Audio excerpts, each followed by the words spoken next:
안녕하세요. 저는 평소 사연을 들으며 육아 스트레스를 풀고 있는 애청자입니다. 사연을 듣다 보니 참 다양한 이혼 사유들이 있던데 저 역시 소개된 사연 못지않게 경악스러운 이혼 사유로 이혼하게 되어서 이렇게 사연을 보내봅니다. 저와 남편은 친구의 친구였어요. 그러니까 한 남자인 친구를 중심으로 남편은 친구의 초등학교 때부터 친구, 저는 그 친구의 고등학교 때부터 친구였어요.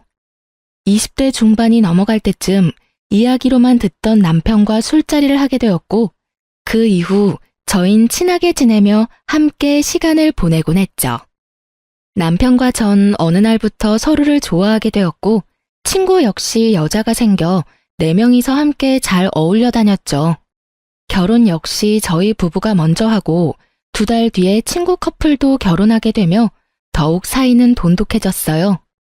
그렇게 저흰 변하는 계절마다 함께 여행도 다니며 출산도 비슷한 시기에 하게 되는 둘도 없는 친구 사이가 되었어요.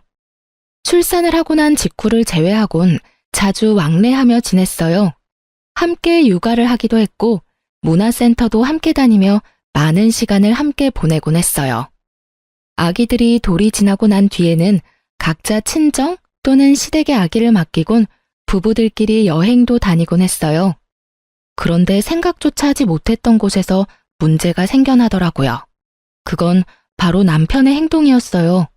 그날도 아기는 시댁에 맡기고 부부 동반 여행을 떠났고 주변을 산책 겸해서 구경하고 있는데 벌 2마리가 주변을 맴돌기 시작했어요. 저와 친구의 아내는 소리를 지르며 호들갑을 떨기 시작했고 남편과 친구는 벌을 쫓아내기 바빴어요. 그런데 문제는 여기에서 일어났죠. 아니, 글쎄 친구는 그렇다 치고 남편까지 친구 아내 옆에 붙어 벌을 쫓아내고 있는 것이 아니겠어요? 친구야 자기 아내의 옆에서 벌을 쫓는 것이 당연했지만 내 남편이 친구 아내의 옆에 붙어 그러고 있는 것은 참 이상할 뿐더러 그 행동에 대한 서운함은 엄청나게 크더라고요. 제가 서운함의 남편을 보고 있으니 남편이 이렇게 변명을 하더군요. 아니, 그게 아니라 이쪽에 벌이 더 많아서 쫓다 보니 이렇게 됐네. 당신 괜찮아? 쏘이진 않았어? 이제 와서 걱정한다고? 그쪽에서 그렇게나 열심히 쫓아내놓고? 에이, 미안해. 내 맘 알지? 벌이 있는 쪽은 제 쪽이었는데도 불구하고 남편은 친구 아내가 있는 쪽에 벌이 많았다며 변명하더군요. 빠른 사과를 하는 남편을 보며 애써 서운한 마음을 억눌렀지만 알게 모르게 친구 아내를 챙기는 모습에 그 서운함은 점점 쌓여갔어요. 그렇게 숙소에 도착했고 저의 서운함은 그만 폭발하고야 말았습니다. 숙소에 도착한 저희는 역할 분담을 하기로 했고 남자들은 짐을 옮기고 여자들은 고기와 새우를 구우며 간단한 식사 준비를 하기로 했죠. 친구 아내와 저는 고기와 새우를 굽기 시작했고 갑자기 새우 껍질 파편 같은 것이 딱 소리를 내며 제 얼굴에 튀어버렸어요. 전 너무 놀라고 아파 악소리를 냈고 친구 아내는 다치진 않았지만 소리에 놀라 악 하고 소리를 지르더군요. 저희의 소리를 들은 남편이 달려와 상황을 대충 살폈고 사왔던 얼음을 봉지에 넣은 후 수건으로 감싸더군요. 전 당연히 저를 위한 것이라 생각했고 손을 내밀었어요. 하지만 그 얼음은 제가 아닌 친구 아내의 얼굴로 향했고 전 그 순간이 너무 당혹스럽더라고요. 하지만 저보다 더 당황한 친구의 아내가 멋쩍은 듯 자신은 다치지 않았고 제가 다쳤다며 얼음을 저에게 내밀었고 전 순간 기분이 팍 상하며 서운함이 폭발해버렸죠. 자기 눈에는 다친 내가 안 보여? 누가 봐도 다친 쪽은 나잖아. 진짜 미안. 순간적으로 너무 놀라서 그랬어. 그것도 변명이라고 해? 순간적으로 놀란 상황이었다면 더더욱 그 얼음은 내 얼굴로 왔어야지. 지의 얼굴이 아니라. 그게 진짜 미안. 순간 보이는 게 지혜씨 놀란 얼굴이라서 손이 먼저 나갔나 봐. 당연히 여보부터 챙겼어야 했는데 먼저 보인 얼굴이 지혜씨라서 나도 모르게 그만. 정말 미안해. 그 말도 정말 황당한 거 알아? 지혜만 소리를 지른 것도 아니고 나도 소리 질렀는데 어떻게 내가 아닌 지혜를 먼저 볼 수가 있어? 난 당연히 다쳤을 거라 생각했다니까. 아니, 그리고 생각해보니까 내가 마냥 미안하다고 하는 것도 이상하지 않아? 난 정말 지혜 씨가 다치고 당신은 괜찮은 줄 알았어. 너무 놀란 상태였고 그 순간 처음 보인 게 나랑 마주보는 자리에 있던 지혜 씨였으니까. 그래서 지혜 씨한테 얼음을 챙겨준 것뿐이야. 그게 그렇게 잘못된 행동이야? 당신이 이렇게 화낼 만큼? 당신은 지금 내 말을 하나도 이해하지 못했구나. 내가 왜 섭섭해하는지도 내가 왜 화가 났는지도 전혀 모르고 있고. 당신이 이런 사람인 걸 아니까 더 화가 나는 거야. 남 일이라면 그게 설사 나라도 이렇게나 관심이 없는데 오늘 당신 행동은 유독 거슬리잖아. 당신은 모르겠어? 당신 오늘 행동 이상한 거? 남편은 제 말에 아무 말도 못하더라고요. 저는 그 모습에 더욱 화가 났지만 더는 친구 부부 앞에서 심한 꼴을 보이고 싶지 않았기에 흥분을 가라앉히고자 방으로 들어와 버렸어요. 혼자가 되자 서러움이 복받쳐 눈물이 나기 시작했고 곧 주체할 수 없이 눈물이 나오더라고요. 그 순간 친구의 아내가 방으로 들어왔고 울고 있는 저를 보고선 괜히 자신이 미안하다며 저를 달래주기 시작했어요. 혜진아, 울지 마. 아, 괜히 나 때문에 내가 미안해. 네가 왜 미안해? 잘못은 내 남편이 했는데. 네가 미안해할 이유 전혀 없어.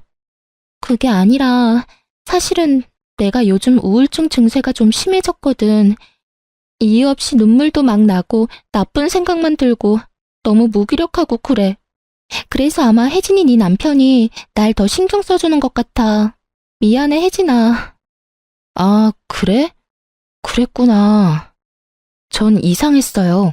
평소 섬세함, 다정함과는 거리가 멀어도 한참 먼 남편이 친구 아내가 우울증인데 이렇게까지 신경을 쓰는 것도 이상했지만 친구의 아내가 우울증이 심하다는 것까지 세세하게 알고 있다는 사실이 더욱 이상하고 이해가 되지 않았어요. 친구가 우울증 이야기를 하며 잘 챙겨달라고 했겠지 라고 생각해 보려고 해도 그 역시 말이 안 됐어요. 같은 여자이고 더 가깝게 지내는 제가 있는데 저에게도 말하지 않은 사실을 굳이 남편에게 말했을 리가 없었으니까요. 어떻게 생각을 해도 남편의 행동은 분명 이상했어요. 이상한 것 투성이었지만 기껏 기분 전환 겸 온 여행에서 더는 분위기를 망치고 싶지 않았고 그렇기에 사과를 하러 온 남편의 사과를 받아주었어요. 그렇게 분위기를 맞춰주며 나름 여행을 잘 마무리할 수 있었고 그날 이후 전 남편의 행동을 자세히 살피기 시작했어요. 남편에게 별다른 특이점은 보이지 않았고 변한 것이 있긴 했는데 저와 딸에게 더 신경을 써주며 더욱 잘 대하려고 노력한다는 것이었어요. 그런 모습을 보면 괜한 억측이었나 하는 생각이 들었고 그렇게 전 남편을 향한 미운 시선을 거두고 다시 남편과 잘 지내며 평소와 다름이 없는 일상을 보냈어요. 여행을 다녀오고 난 후 친구 부부와는 자연스럽게 거리가 생기기 시작하더군요. 그 이유는 저희 부부의 다툼 때문이었는데 그런 이유로 다투고 나니 친구 부부를 보는 것이 좀 꺼려지더라고요. 그래서 저흰 만나는 날이 줄어들었고 점점 그날의 일을 잊어가고 있었어요. 그날의 일을 잊어가는 만큼 친구 부부와 저희 부부 사이의 갯돈은 쌓여갔고 저흰 이번 여행을 마지막으로 걔는 더 이상 하지 않기로 결정하고 오랜만에 마지막 여행을 떠나게 되었어요. 시간도 꽤 흘렀고 그때의 감정은 많이 무뎌진 상태였기에 비교적 설레는 마음으로 여행을 떠났고 숙소를 보는 순간 정말 오길 잘했다는 생각이 들더군요. 그 당시 갯돈이 많이 모이기도 했지만 비수기 평일이었던 터라 꽤 좋은 독채를 빌릴 수 있었고 생각보다 더 좋은 독채의 구성에 기분이 절로 들뜨게 되었어요. 이번이 마지막 여행이라는 것이 너무 아쉬울 만큼 즐거운 시간을 보냈고 그 즐거움은 저녁 술자리까지 이어졌어요. 술을 꽤 즐기고 잘 먹는 세 사람과는 달리 전 술을 즐기지도 잘 먹지도 못했기에 취기가 오르려고 할 때쯤 저는 먼저 자겠다며 방으로 들어왔고 눈 떠보니 아침이더라고요. 당연히 옆에서 자고 있겠지 했던 남편은 제 옆에 없었고 제 옆이 아니면 당연히 거실에는 있어야 할 남편의 모습은 거실에서도 보이지 않았어요. 저는 혹시나 하는 마음에 친구 부부의 방문을 살짝 열어보았고 침대엔 친구 부부가 자고 있더군요. 그 순간 안도감이 들며 문을 닫으려는 순간 남편이 보이는데 제 눈을 의심했습니다. 글쎄 남편이 침대 옆에 누워 친구 아내 손을 잡고 잠이 든 것이 아니겠어요? 그 모습을 본 순간 완벽한 여행은 순식간에 최악의 여행이 되어버렸고 남편을 향해 소리를 질러버렸어요. 야, 너 도대체 뭐 하는 짓이야? 저의 고함에 세 사람은 누가 먼저라고 할 것도 없이 일어났고 다들 제가 왜 그러는지 사태 파악을 하느라 정신이 없어 보이더라고요. 남편과 친구의 아내는 여전히 손을 잡고 있었고 그 모습을 친구가 먼저 발견하게 되었죠. 여보, 지금 다운이랑 손 잡고 있는 거야? 두 사람이 손을 왜 잡고 있어? 친구의 물음에 그제야 손을 잡고 있다는 것을 인지한 두 사람이 서둘러 손을 놔버렸지만 이미 늦은 일이었죠. 저와 친구의 표정은 걷잡을 수 없이 굳어지고 있었으니까요. 저도 저였지만 친구 역시 화가 많이 난 듯 했어요. 꽤 오랜 시간 친구를 봐왔지만 처음 보는 표정이었으니까요. 친구는 아무 말이 없었고 분위기는 급격하게 무서워질 때 남편이 변명을 하기 시작하더라고요. 오해야, 정말 생각하고 있는 그런 이상한 거 아니야. 내 말 좀 들어봐. 어제 우리 전부 다 과음해서 다 취했었잖아. 나도 취해서 당연히 당신 손인 줄 알고 잡고 잠들었어. 난 정말 당신 손인 줄 알았다고. 어떻게 보면 참 그럴싸한 변명이었지만 어떻게 들으면 성의가 조금도 없는 변명이었죠. 전 더는 그 자리에 있고 싶지 않았고 아무 말도 하지 않은 채 제 짐만 챙겨 혼자 차를 끌고 집으로 돌아와 버렸어요. 돌아오는 내내 생각하고 또 생각했지만 말이 되지 않는 상황이었기에 화가 가라앉기는커녕 더욱 끓어오르기만 하더라고요. 그렇게 화를 삭히지 못하고 집안을 걸어다니고 있으니 친구의 차를 얻어 타고 온 남편이 들어왔고 자신을 노골적으로 피하는 저를 붙잡더니 변명을 토해내기 시작하더군요. 여보, 진짜 오해야. 내 말 좀 들어줘. 우리 어제 마지막 여행이기도 했고 여행 내내 즐거워서 내가 좀 들떴었나 봐. 그래서 그런지 술이 취하는 줄도 모르고 마셔댔어. 그러다 취해서 방을 잘못 찾아갔었나 봐. 이 모든 게 과음한 상태에서 방이 헷갈리는 바람에 일어난 해프닝일 뿐이야. 그러니까 그 오해 좀 풀어주면 안 될까? 나 정말 당신이 생각하는 그런 거 아니야. 그게 말이 돼? 그렇다고 방을 헷갈려?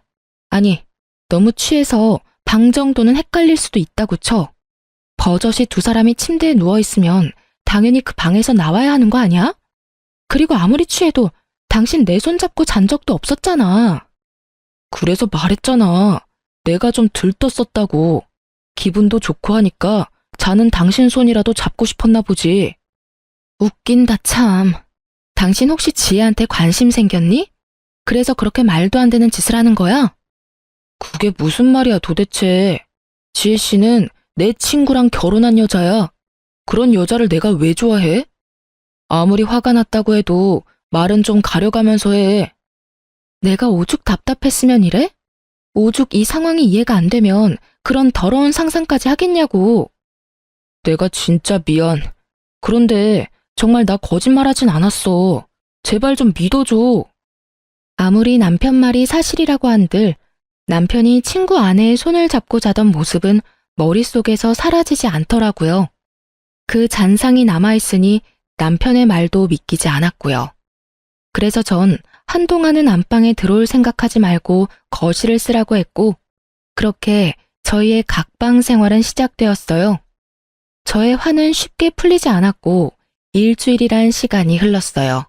평소 저희는 부부싸움을 해도 이렇게까지 길게 하는 스타일이 아니었고 만약 길어지더라도 시간이 흐름에 따라 왜 싸웠는지조차 잊어버려 흐지부지 서로 말을 걸며 싸움이 끝나는 경우가 대부분이었어요.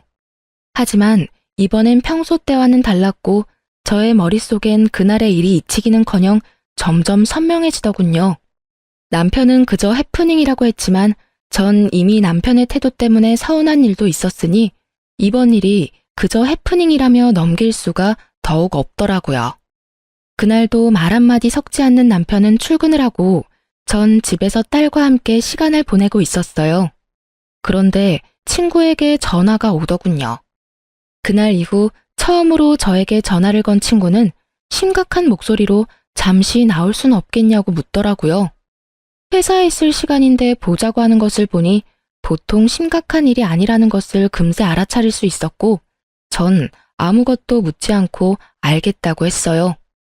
서둘러 준비를 마친 전 딸을 집에서 가까운 시댁에 맡기고 친구를 만나러 갔어요. 약속 장소에서 마주한 친구의 얼굴은 일주일 전과 비교도 되지 않을 정도로 엉망이더라고요. 그 얼굴을 보는데 괜히 잘못도 없는 제가 다 미안한 마음이 들더군요. 전 괜히 친구의 눈치를 살피게 되었고 친구는 그런 저를 보더니 2장의 서류를 내밀었어요. 전 친구가 내민 서류를 살펴봤고 그 서류엔 숫자들이 가득했는데 그 숫자들이 가리키는 진실은 경악스러웠습니다. 네 이름이랑 아들 이름은 그렇다 치지만 여기 왜 내 남편 이름이 있어? 이게 전부 무슨 뜻이야? 이게 뭐냐고. 이게 유전자 검사 결과지인데 여기 보면 내 아들, 아니 시우랑 나하고는 친자관계 일치율이 낮지? 그런데 네 남편 다운이는 99%가 넘어. 이 말이 뭐냐면 시우는 내 아들이 아니라는 말이야. 뭐? 그럼 시우가 내 남편 자식이라는 그 말이야? 저의 물음에 친구는 고개를 끄덕였고 전 상상치도 못한 진실에 정신을 못 차리고 멍하니 있었죠. 퍼센트로 듣고 나니 정신이 더욱 아득해졌고 전 친구에게 현실이 맞는 것인지 재차 물어보기까지 했어요.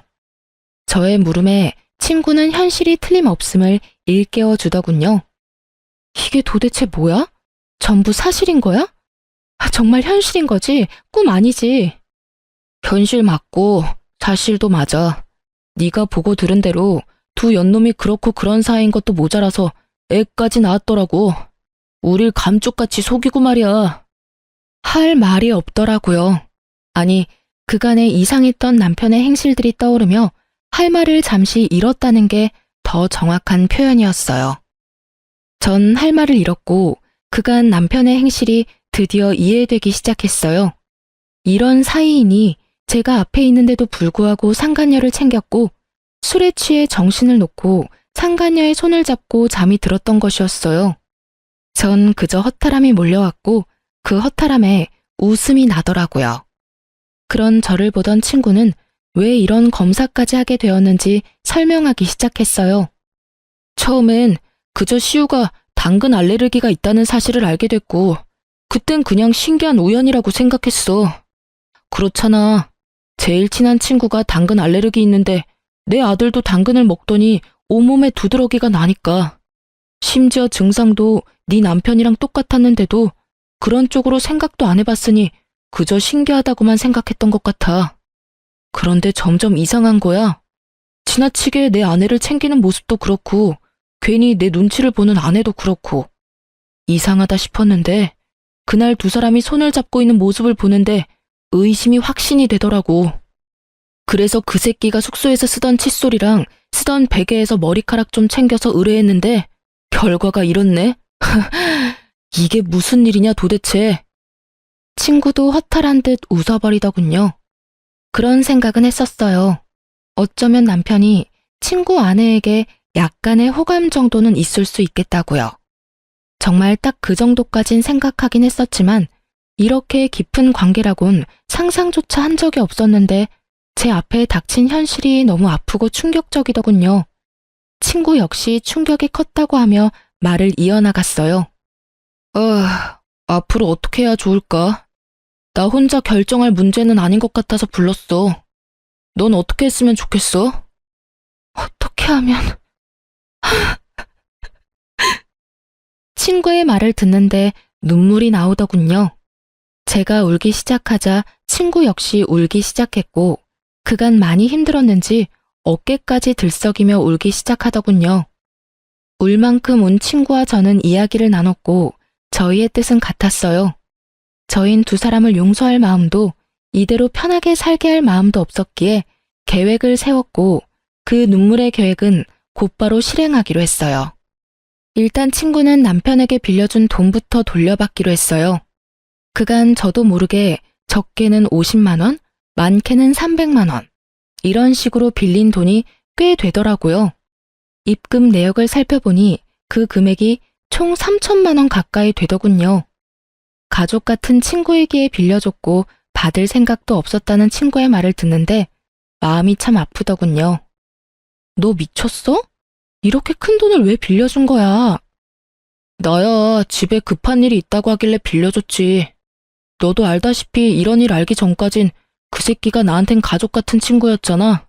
그러니까 그냥 빌려준 거지. 어차피 못 받는다고 생각하고 빌려준 돈이라 계산도 안 해봤었는데 3천만 원이라니. 사실 나도 좀 놀랐어. 아니 근데 이 새끼는 그럼 이 돈을 다 어디에 썼단 말이야? 집에는 이렇게 돈이 들 일이 전혀 없었는데 시댁도 마찬가지고. 그러게. 한참을 생각하던 친구는 불현듯 무언가가 떠오른 듯 짧은 탄성을 내뱉더니 저에게 돈이 어디로 갔는지 알려주더군요. 그 새끼 나한테 빌린 돈으로 내 아내한테 선물 사준 것 같아. 생각해보니까 빌린 시기에 맞물려서 아내한테 못 보던 명품백이 생겼던 것 같아. 나 진짜 바본가? 어떻게 그걸 지금 알 수가 있지? 그럴 수도 있지. 너나 나나 그런 쪽으로 어디 생각이나 했어? 그렇게 가깝게 지냈으니 당연히 믿어 의심치 않았지. 와, 진짜 이 새끼 대단한 개새끼였네. 정말 친구의 말대로 남편은 대단히 파렴치한 놈이더군요. 가족 같은 친구 아내와 바람을 피운 것도 대단한 짓인데 그 친구한테 빌린 돈으로 선물까지 사주다니. 정말 난놈은 난놈이다 싶더군요. 분노에 찬 친구는 당장 돈을 갚아달라고 문자를 보내고 난 후 자신이 증거를 충분히 모았다며 카톡 대화 내용, 함께 찍은 사진 등을 저에게 나눠주더군요. 친자 검사 결과지 복사본도 챙겨주었고요. 전 그 모든 증거를 잘 챙겨 시댁으로 향했어요. 딸을 데리러 가는 목적도 있었지만 더 큰 목적이 있는 시댁 방문이었어요.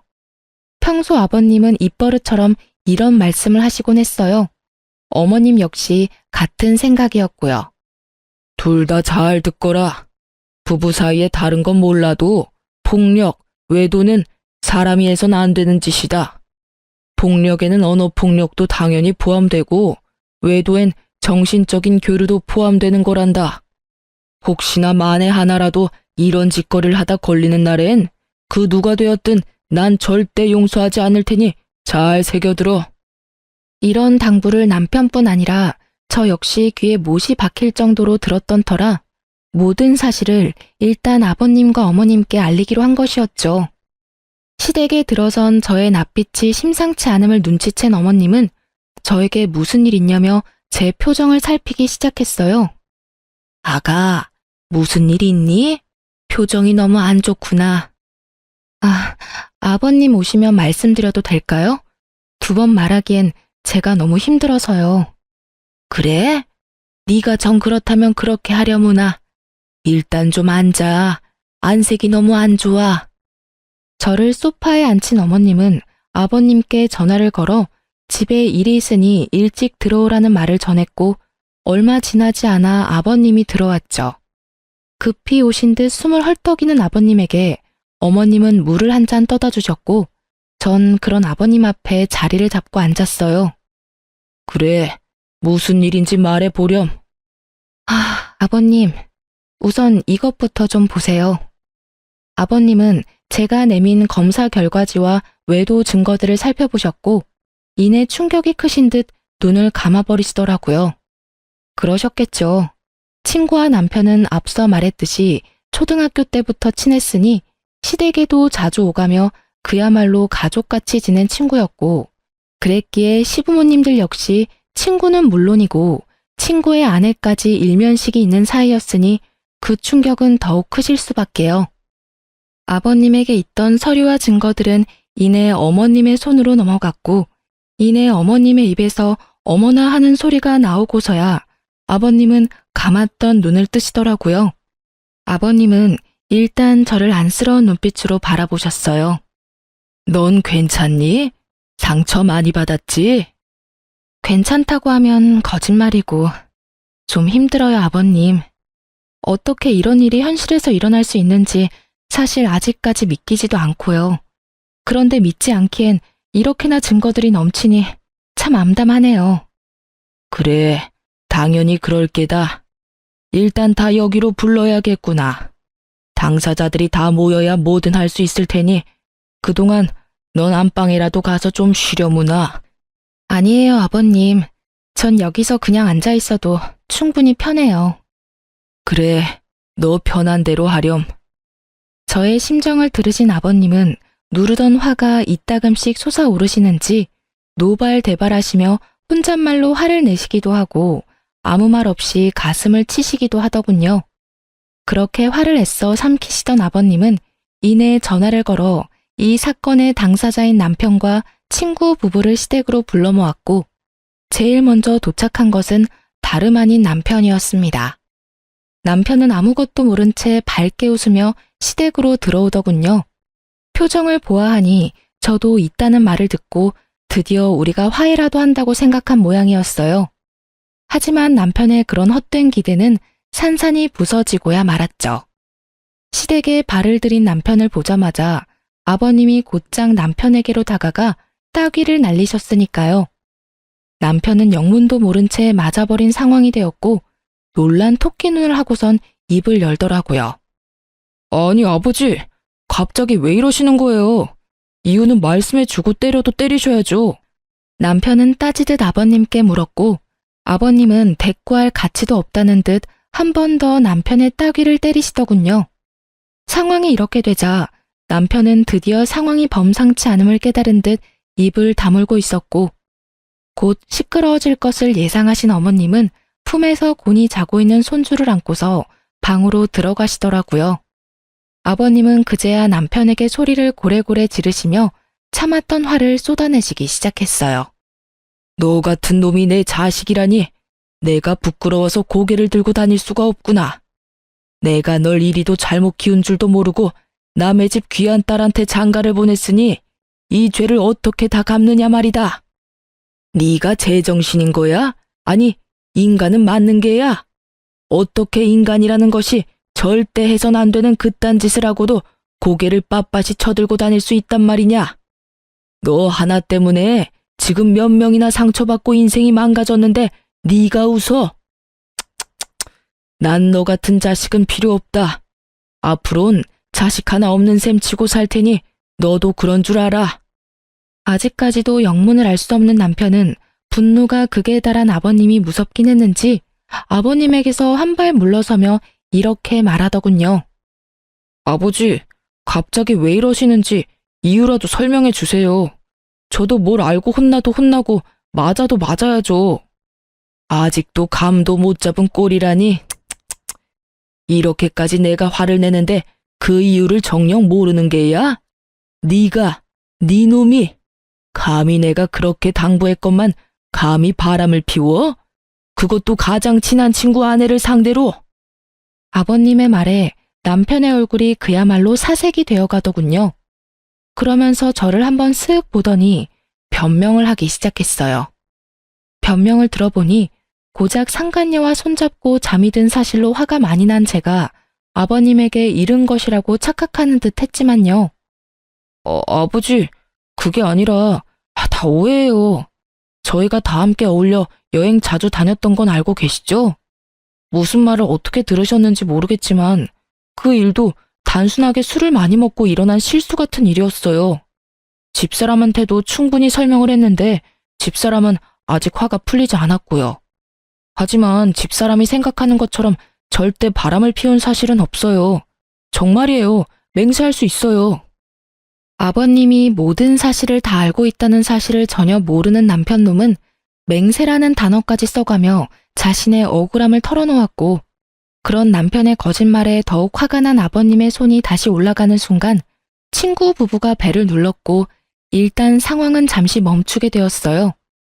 살얼음판 같은 분위기와도 같은 상황에서 등장한 두 사람의 반응은 그야말로 극과 극이더군요. 많은 것을 각오한 듯한 비장한 표정의 친구는 아버님께 간단한 목례를 한 뒤 저의 근처에 자리를 잡고 섰고 무거운 분위기에 살짝 겁을 먹은 듯한 상간녀는 자신의 남편을 따라 목례를 한 뒤 제 옆에 딱 붙어 앉더라고요.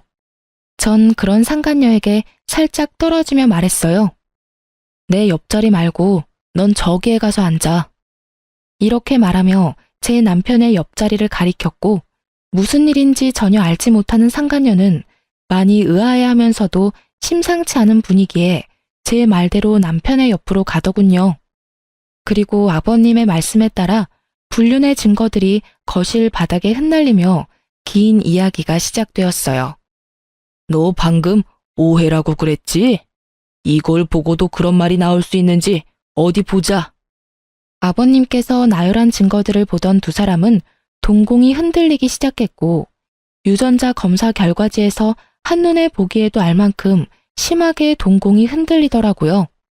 그보다 더 확실한 외도 증거가 있음에도 불구하고 변명할 말이 있는지 남편과 상간녀의 입에서 변명의 말들이 쏟아져 나왔고 그 말들은 상황만 더욱 악화시킬 뿐이었어요. 그게 아니라요.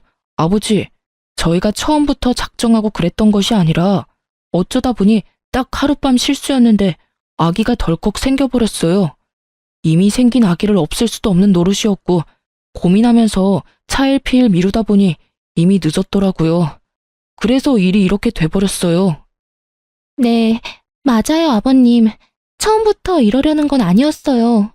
덜컥 임신을 해버렸고 어떤 것도 확신할 수 없는 상황이었어요.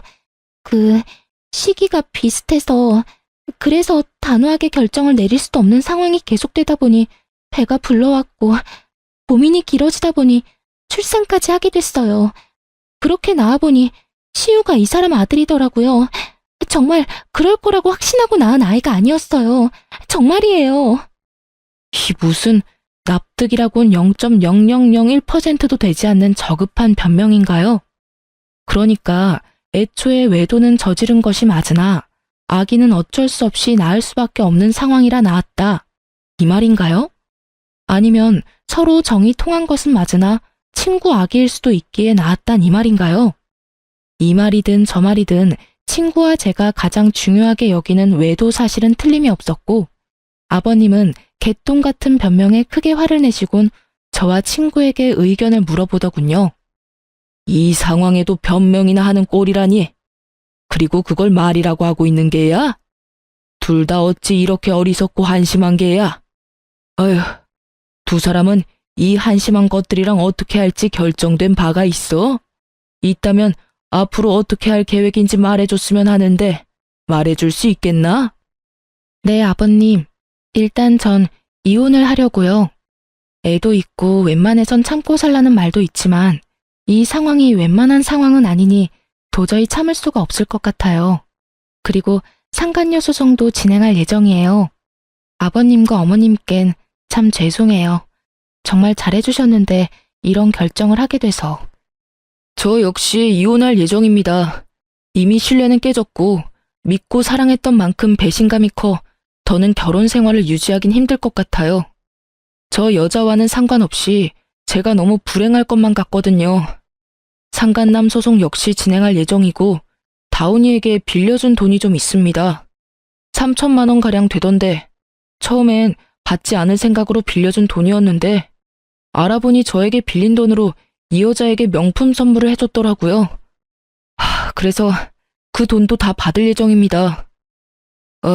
그래. 두 사람 뜻은 잘 알았다. 그럼 변호사를 선임해야겠지? 마침 내가 잘 아는 실력 좋은 변호사가 있으니 소개해 주겠네. 아버님께선 저를 돕겠다고 작정을 하셨는지 변호사까지 소개해 주시겠다고 나섰고 남편과 상간녀는 분위기 파악을 하지 못했는지 반발을 하고 나서더군요.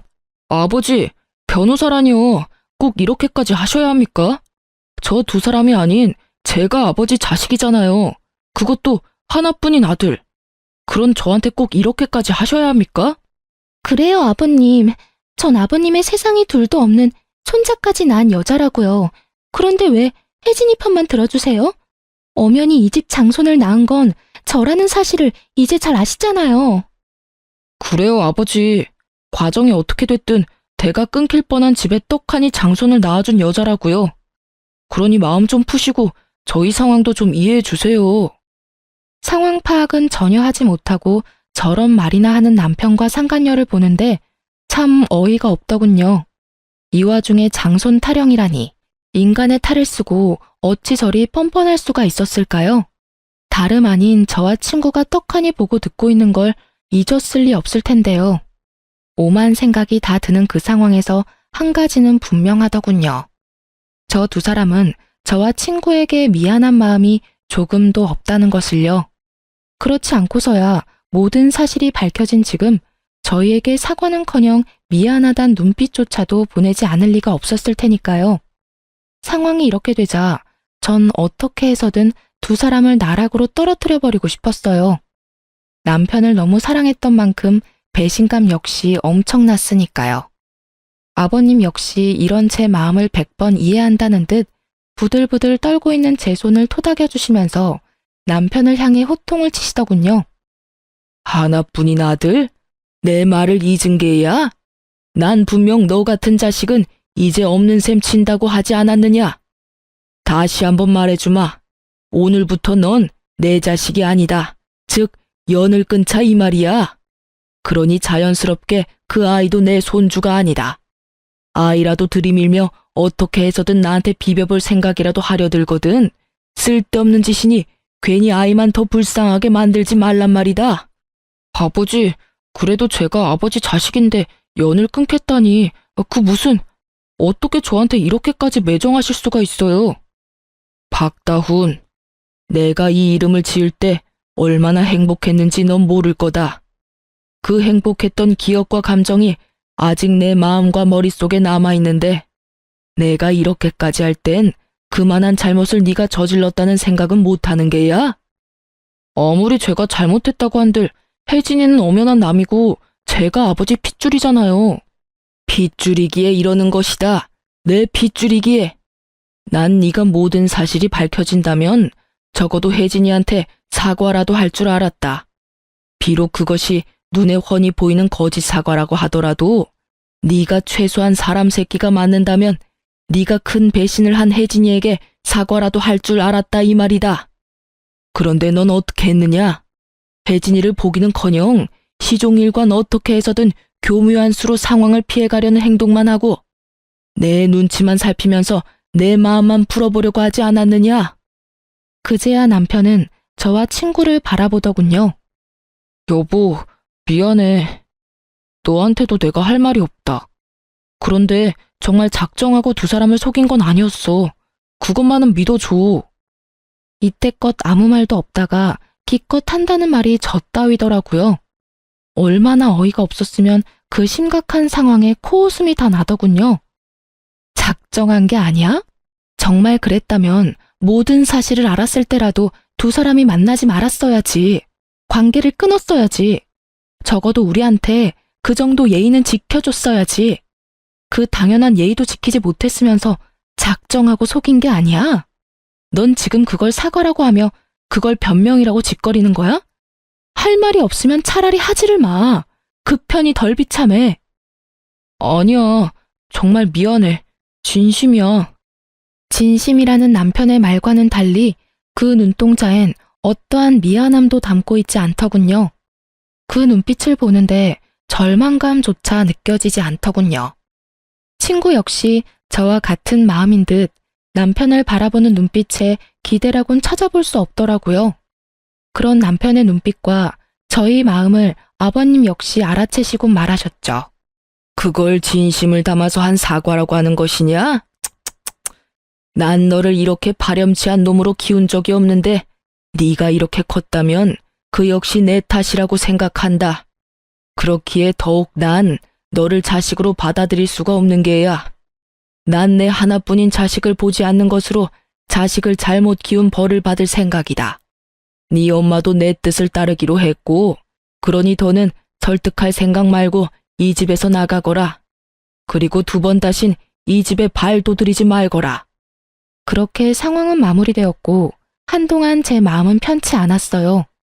아버님이 평생 아들을 보지 않는 것으로 자신 역시 벌을 받는다는 말이 가슴에 깊게 남아 마음이 참 아프더라고요. 평소 아버님이 남편을 얼마나 아끼고 사랑했는지를 누구보다 잘 알았기에 더욱 그 아픔이 크게 다가왔던 것 같아요.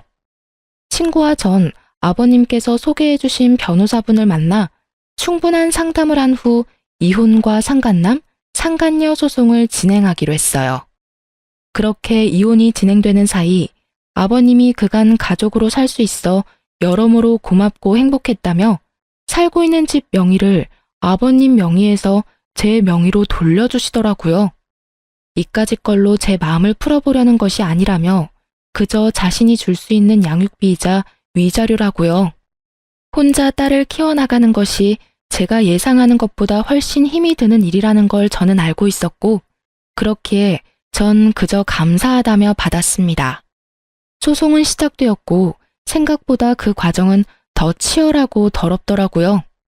하지만 증거는 더할 나위 없이 명확했고 저와 친구는 원하는 대로 소송을 마칠 수가 있었어요.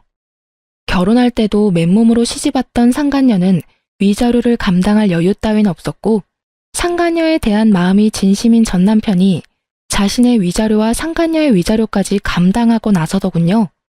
한 푼도 빼지 않고 다 받을 수 있다는 안도감과 함께 배알이 꼬이는 것은 어쩔 수 없더라고요. 사람 감정이란 게 참 마음 같지 않다는 걸 다시 한번 깨달았네요. 그렇게 전 남편은 빚더미에 앉게 되었어요. 외도를 저지른다고 모은 돈도 없는 상태에서 상간녀의 위자료도 감당해야 했고 친구에게 빌린 돈도 한꺼번에 변제해야 했으니 그건 당연한 결과였어요. 두 사람은 좁은 원룸에서 살림을 시작했다는 소식이 들려왔지만 그 눈물겨운 사랑도 찰나더군요. 진심으로 상간녀를 사랑했던 전 남편과는 달리 상간녀는 가난을 이겨낼 만큼 남편에 대한 마음이 절절하진 않았고 결국 전 남편을 버리고 아들과 함께 친정으로 가버렸다고 하더라고요. 그렇게 저에게 씻을 수 없는 상처를 준 전 남편은 든든한 울타리와도 같았던 부모님도 잃고 가슴 절절하게 사랑했던 여자에게도 버림받아 남은 것이라곤 큰 금액의 빚뿐이었죠. 친정으로 도망치듯 떠난 상간녀의 결말도 좋진 않았어요. 참 통쾌하게도 상간녀의 친정 역시 그런 파렴치한 행동으로 인해 이혼까지 당한 상간녀를 받아주지 않았고 전 남편에게 돌아갈 바엔 혼자 사는 것이 더 이롭다고 생각한 상간녀는 그 길로 지방 어디로 갔다는 소문만 무성할 뿐 정확한 행방을 아는 사람은 없었습니다. 다만 이따금 후회로 가득한 장문의 문자가 친구에게 오는 걸 보니 나쁜 마음은 먹지 않고 살고 있구나 정도는 알 수 있었죠. 전 육아로 인해 휴직 중이었던 회사로 복직하게 되었어요. 복직으로 인해 어쩔 수 없이 부모님의 도움을 받게 되었지만 부모님은 적적하던 참에 오히려 잘 됐다며 저를 보듬어 주시더라고요. 부모님께 참 여러모로 죄송하고 감사하네요.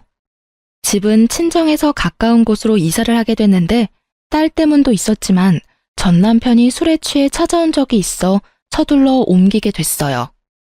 전 시댁과는 연락하며 왕래하고 지내고 있어요. 자주는 아니고 가끔씩이지만 왕래할 때마다 두 분 다 저와 딸을 진심으로 아껴주고 계신답니다. 친구 역시 잘 지내고 있는 듯 하더군요. 아무래도 아직 과거가 떠올라 마음이 힘들어 예전처럼 자주 보진 못하지만 혹시나 못난 생각을 할까 하는 염려스러운 마음에 연락은 자주 주고받으며 지내고 있어요.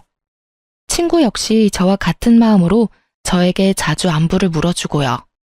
딸이 크면 클수록 예상보다 큰 돈이 들더라고요.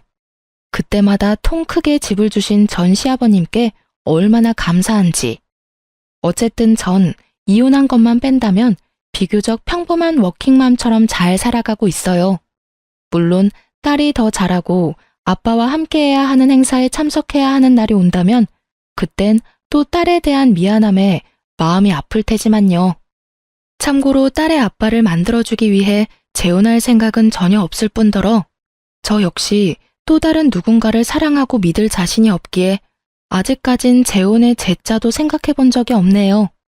뭐 딸을 다 키우고 난 후 그때 좋은 사람이 있다면 남은 여생 친구처럼 함께 늙어갈 생각은 있긴 해요. 너무 먼 훗날의 이야기인가요?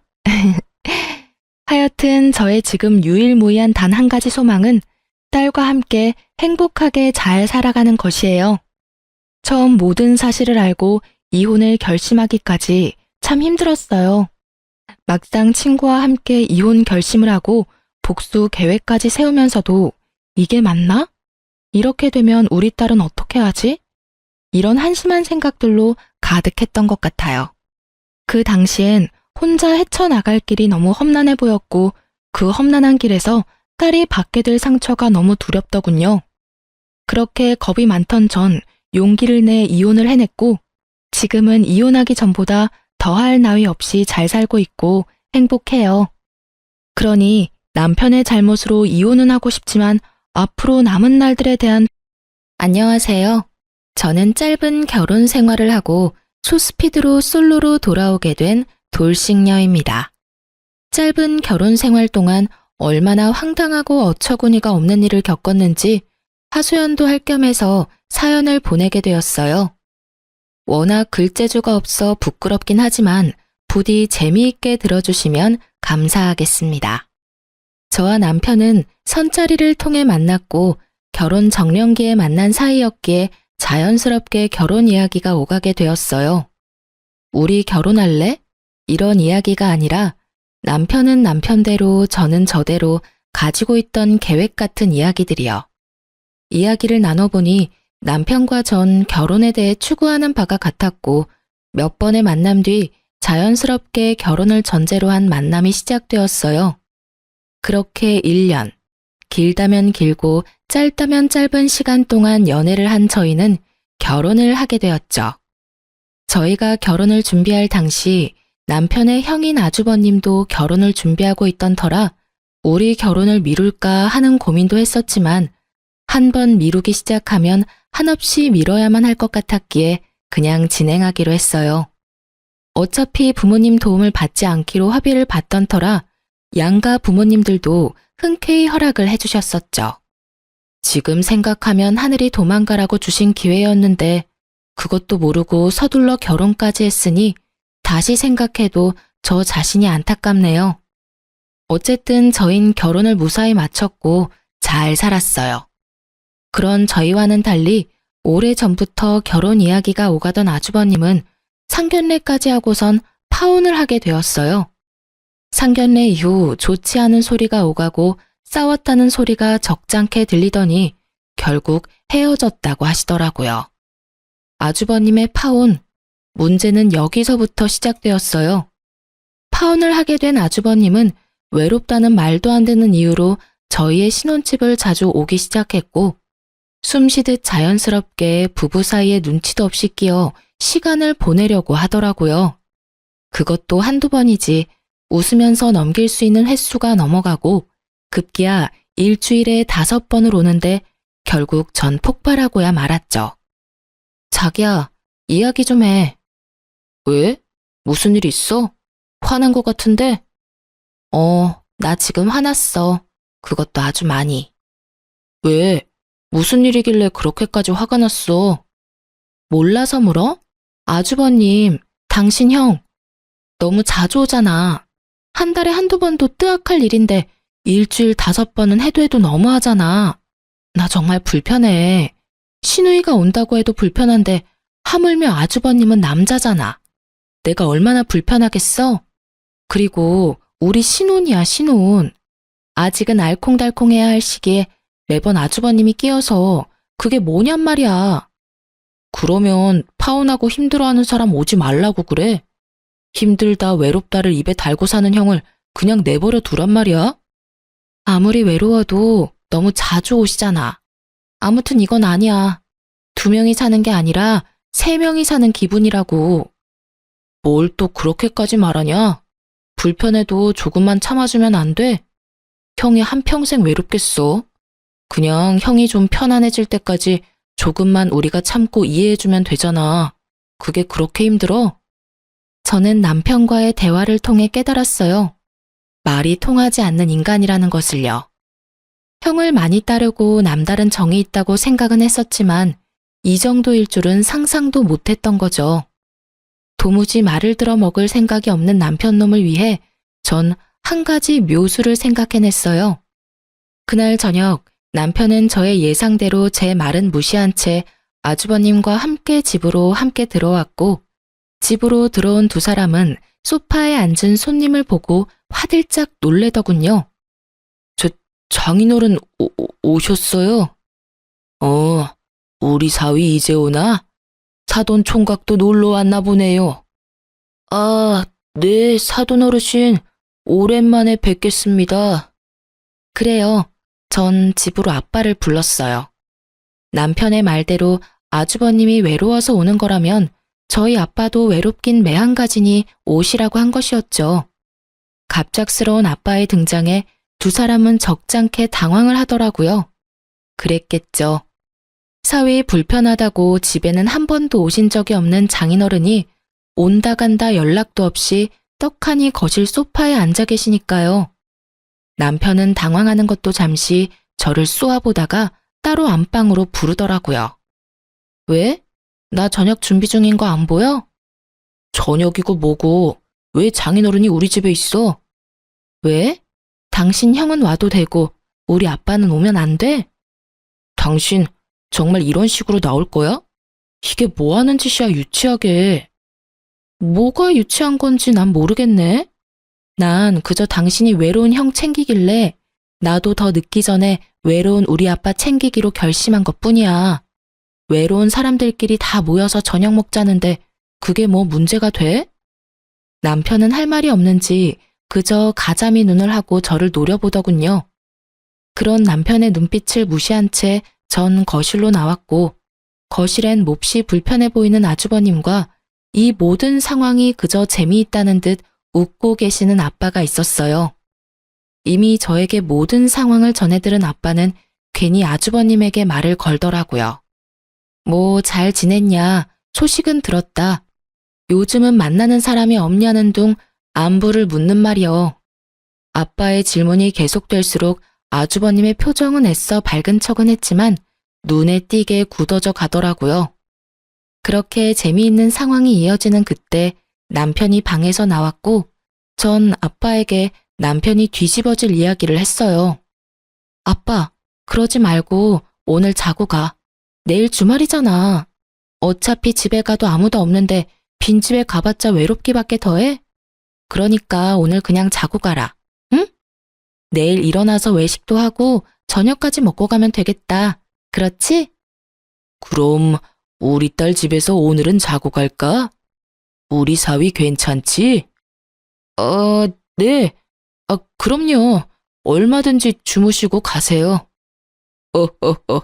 그래, 고맙네. 상황이 이렇게 되자 눈치만 살피고 있던 아주버님이 어색한 연기를 선보이기 시작하더군요. 맞다. 약속 있는 걸 깜빡했네. 사돈 어르신, 저 이만 가봐야 할 것 같습니다.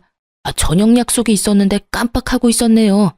그러면 다음에 기회가 되면 또 뵙겠습니다. 이러면서 남편한텐 제대로 인사도 못 건네고 도망가는데 그 꼴이 얼마나 웃기는지. 금방이라도 터져나오려 하는 웃음을 허벅지를 꼬집어가며 참았네요. 아주버님이 돌아가는 모습을 흐뭇하게 보던 아빠는 저녁 식사를 맛있게 하시고 집으로 돌아가셨어요. 아무리 생각해도 사위가 불편할 것 같으니 잠은 다음에 와서 주무시겠다는 말을 남기시고요. 이렇게까지 했으면 충분히 반성하고 깨달은 바가 있을 거라고 생각했는데 그렇지 않더군요. 며칠 뒤 아주버님은 또 집으로 찾아왔고 저는 또 아빠를 불렀죠. 아무리 눈치가 없는 사람이라도 그런 상황이 반복되니 제가 본인의 방문을 달가워하지 않는다는 걸 알아챘는지 아주버님은 집으로 오지 않더라고요. 이제 방해꾼도 사라졌겠다. 본격적인 신혼이 시작될 거라고 기대했는데 상황은 이상한 방향으로 흘러가더군요. 집으로 오지 못하는 상황이 된 아주버님은 남편을 밖으로 불러내기 시작했고 저희의 또 다른 싸움이 시작되었죠. 하루가 멀다고 불러내는 아주버님도 이해가 되지 않았지만 날마다 신나서 아주버님을 만나고 다니는 남편이 더 이해가 되지 않더군요. 자기 가족이 그렇게 중요하면 왜 나랑 결혼까지 해서 날 이렇게 외롭게 만드나 이런 생각도 들었어요. 결국 점점 늦어지는 남편을 지켜보던 저는 2차 폭발을 하고 말았죠. 그날은 12시가 되기 5분 전 문을 열고 들어오는 남편을 보는데 머리 끝까지 화가 나더라고요. 그래서 전 소리를 냅다 질러버렸어요. 지금이 몇 시인 줄 알아? 또 아주버님 만났니? 그럼 내가 이 시간까지 누굴 만났겠어. 형이랑 저녁 먹고 이런저런 이야기하다 보니까 늦었네. 많이 기다렸어? 화가 머리끝까지 난 저와는 달리 남편의 표정과 말투는 평온하기 그지없었고 전 여기에서 더 흥분해봤자 저만 손해라는 생각에 긴 한숨을 쉰 후 말을 이어나갔어요. 그래봤자 결국 따지는 꼴이 되긴 했지만요. 여보, 당신이 생각해도 너무하다는 생각 안 해? 많이 기다렸냐고? 나 요즘 집에 와서 하는 일이 당신 기다리는 일뿐이야. 회사 일이 바빠서 매일같이 야근한다고 해도 섭섭할 것 같은데 당신은 당신 형이랑 노느라고 매일 이렇게 늦는 거잖아. 당신 이럴 거면 왜 나랑 결혼했어? 서로 한시라도 떨어지기 싫어서 매일 헤어지는 게 싫어서 결혼한 거 아니야? 그래서 한 결혼인데 왜 난 매일매일 외로워? 왜 이렇게 외로운 거냐고. 아주버님이 당신 친구도 아니고 그렇게 외로우시면 아주버님도 친구들 만나면 되잖아. 왜 하루가 멀다고 당신만 찾아? 난 있잖아. 도저히 이 상황이 이해도 안 되고 이 상황을 어떻게 받아들여야 하는지 모르겠어. 따지는 꼴이 되긴 했지만 전 최대한 감정적이지 않게 말하려고 애썼어요. 싸우려는 목적의 대화가 아닌 이 상황을 슬기롭게 풀기 위한 대화였으니까요. 하지만 남편은 이런 저의 의도와는 다르게 버럭 화를 내며 저를 나무라기 시작하더군요. 그러면 어떻게 해? 결혼하려다가 파혼했다는 소문이 친구들 사이에 다 퍼져 쪽팔려서 못 만나겠다는데. 파혼이 자랑할 만한 일이 아니란 건 저도 잘 알고 있습니다. 하지만 그런 이유로 한 가정의 가장이 된 동생을 날마다 부르는 게 제정신 박힌 사람이 할 짓인가요? 심지어 친형이? 말도 되지 않는 이유도 기가 막히는데 더 기가 막히는 말을 하기 시작하더군요. 당신이 우리 형이 집에 오는 것만 방해하지 않았으면 이런 일도 없었잖아. 나도 날마다 밖에서 형이랑 밥 먹고 시간 보내는 거 피곤해. 나라고 뭐 마냥 좋은 줄 알아? 그러게 누가 장인어른 내세워서 그딴 짓 하래? 이런 걸 보고 자업자득이라고 하는 거야. 알겠어? 이게 전부 내 탓이라고? 애초에 아주버님이 우리 집에 날마다 찾아오지만 않았어도 이런 일은 없었어. 어디서 모함질이야? 전 결국 참았던 화를 분출해버렸고 남편은 더는 말도 하고 싶지 않다며 방으로 들어가 버리더군요. 정말 그 순간 남편을 따라 들어가서 당장 이혼하자고 해버리고 싶은 걸 겨우 삼켰습니다. 그놈의 사랑이 뭔지. 이혼을 하기엔 그때까진 저는 남편을 너무 사랑했고 결혼한 지 얼마 되지 않았으니 맞춰가는 과정이라고 생각도 했던 것 같아요. 왜 그런 생각을 했는지 지금은 이해가 되지 않지만 그땐 그랬어요. 그 뒤로도 저희 싸움의 주된 원인은 아주버님이었고 그 싸움은 점점 잦아졌어요. 그러던 어느 날 저의 분노는 완전히 터지고 말았고 제 입에선 결국 참았던 이혼이 튀어나오고야 말았죠. 비록 이혼하자가 아니라 이혼이야 하는 경고성이 가득한 말이었지만 저에겐 마지막 경고와도 같은 것이었습니다. 그날도 남편은 아주버님과 저녁을 먹고 들어오겠다며 문자를 보내왔고 전 제 할 일을 하며 남편을 기다렸어요. 하지만 남편은 돌아오지 않았고 아침 해가 뜰 때까지도 남편은 오지 않더군요. 연락도 없이 외박이라니. 그쯤 되니 오기가 생겼고 저도 연락은 하지 않고 기다렸어요. 그렇게 기다리고 기다리던 남편은 정오가 넘어서야 집으로 뭉구적거리며 들어왔고 전 그야말로 터지고 말았어요.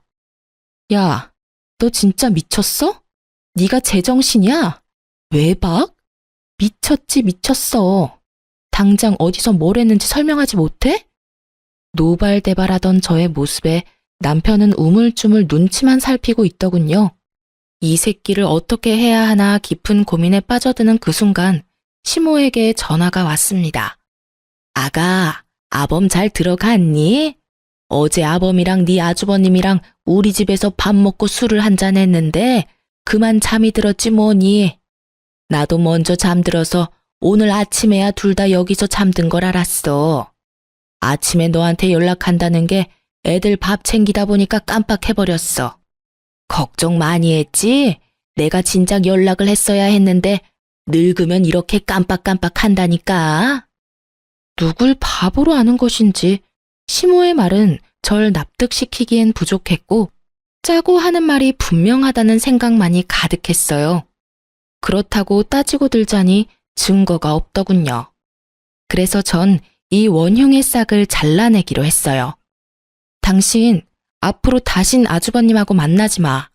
명절에 시댁에서 보는 건 어쩔 수 없지만 그 외에 밖에서든 시댁에서든 사적으로 만날 생각도 하지 마. 한 번만 더 이런 일 있으면 우리 이혼이야? 당신도 알지? 내 입에서 이혼이라는 말 나온 이상 절대 번복은 없다는 거. 아, 알겠어. 진짜 미안해. 앞으로 형 만나지 않을 테니까 화 좀 풀어. 연애할 때도 홧김에라도 헤어지잔 말을 해본 적이 없었어요. 남편에게도 늘 말했었죠.